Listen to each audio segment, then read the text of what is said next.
Hello students, आज हम पढ़ने वाले हैं पॉलिटी। पॉलिटी में हम आज तक पार्ट इसके 2 पार्ट हमारे हो चुके हैं, यानी पार्ट 2 हमारा हो चुका है, ये हमारा पार्ट 3 आ चुका है।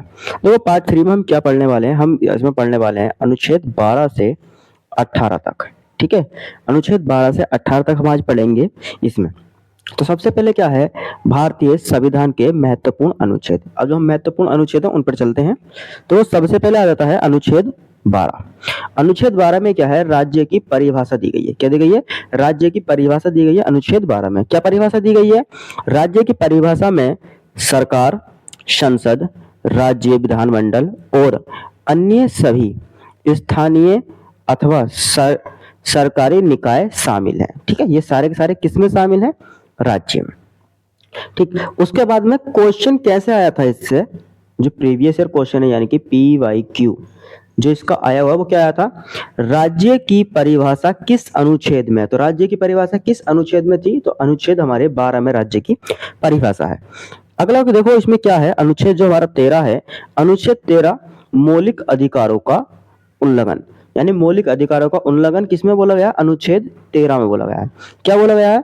मौलिक अधिकारों का उल्लंघन, यानी क्या है, यदि कोई कानून, ठीक है, यदि कोई कानून अधिकारों का उल्लंघन करता है तो वह अवैध माना जाएगा। मतलब कोई भी अगर कानून है, चाहे वो संविधान बनने से पहले का हो या संविधान बनने के बाद का हो, अगर वो हमारे मौलिक अधिकारों का उल्लंघन करता है तो हम उसे क्या कर देंगे? उसको हम निरस्त कर देंगे या फेंक देंगे। ठीक है, क्वेश्चन क्या पूछा गया था इसका, इसमें जो इसका PYQ है वो पूछा गया था, अनुच्छेद 13 किससे संबंधित है? तो अनुच्छेद 13 किस चीज से संबंधित है? मौलिक अधिकारों के उल्लंघन से संबंधित है अनुच्छेद 13। आगे बढ़ते हैं, अगला है अनुच्छेद 14। अनुच्छेद 14 क्या है? समानता का अधिकार। ठीक है, कानून के समक्ष समानता। ठीक है, सभी नागरिक कानून के समक्ष समान हैं, यानी कि इसमें क्या बोला गया है?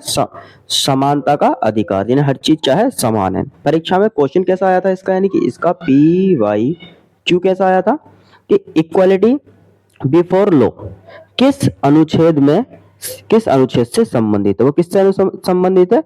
आर्टिकल 40, यानी कि अनुच्छेद 14 से। आगे बढ़ते हैं, अगला है अनुच्छेद 15। अनुच्छेद 15 में क्या है? भेदभाव का निषेध, यानी भेदभाव नहीं किया जाएगा। किस चीज पर?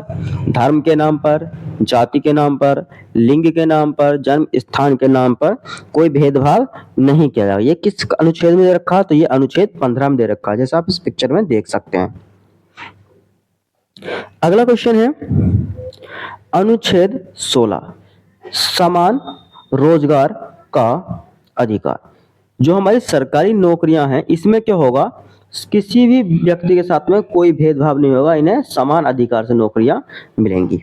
ठीक है, परीक्षा में क्वेश्चन क्या आया था, इसमें आया था समान रोजगार का अधिकार किस अनुच्छेद में है? तो अनुच्छेद कौन से में है?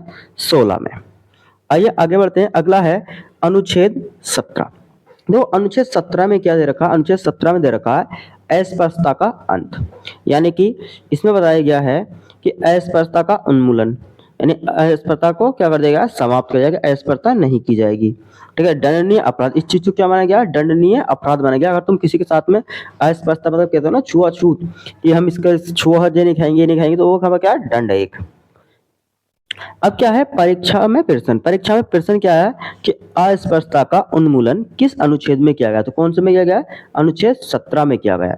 ठीक है, अब देखो हम क्या करने हैं, हमारा जो आर्टिकल 18 यानी अनुच्छेद 18 है, इसके बारे में हम एक सेपरेट वीडियो लेके आएंगे, क्योंकि ये थोड़ा सा स्पेशल है। ठीक है, तो हम इसकी वीडियो आपको मिलती है नेक्स्ट पार्ट में, यानी कि इसके पार्ट 4 में आपको मिलेगी वीडियो किसकी? आर्टिकल 18 यानी कि अनुच्छेद 18 की। ठीक है, तब तक के लिए धन्यवाद, मिलते हैं अपने नेक्स्ट वीडियो में।